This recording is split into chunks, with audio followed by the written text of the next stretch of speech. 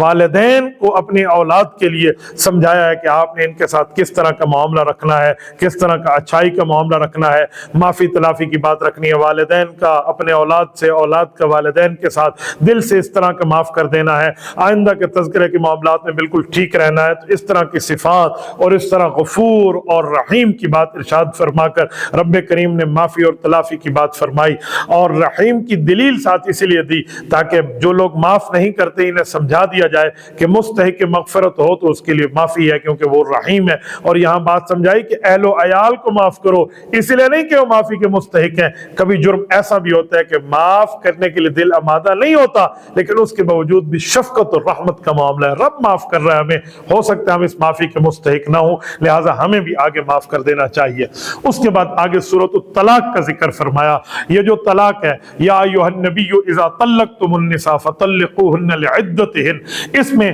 طلاق کے احکامات کے بارے میں ارشاد فرمایا گیا، شوہر اور بیوی کو تقوی اختیار کرنے کی بات فرمائی گئی کہ مرد عورت کا آپس میں نکاح ہوتا ہے تو رشتہ جو حلال ہوتا ہے وہ حلال نکاح کی بنیاد پہ ہوتا ہے، تو حتی الامکان جتنی کوشش ہو سکے طلاق سے بچنا چاہیے، میاں بیوی کی کشیدگی کو امن میں لانا چاہیے، محبت میں لانا چاہیے، پیار میں لانا چاہیے، راضی نامے میں لانا چاہیے، تو یہاں پر اس ترتیب پہ ہو۔ پھر طلاق کے احکامات میں ایک بات فرمائی کہ طلاق جو ہے اگر دینی کے معاملات میں بھی پڑ جائے طلاق دینی ہے تو پھر ایک طلاق رجعی دی جائے، اور ایسے طہر میں ایسی پاکیزگی کے دنوں میں دی جائے جس میں شوہر بیوی کے قریب نہ گیا ہو، اور طلاق رجعی دینے کا یہ فائدہ ہوگا کہ اس دوران اگر غلط فہمی بھی ہو گئی تو عدت کے اندر رجوع ہو جائے گا، نکاح کا رشتہ باقی رہے گا، اور جو ہے نا کیا کہتے ہیں یہ معاملہ ایسے ہی چلے گا، تو اس طرح یہ سمجھایا گیا۔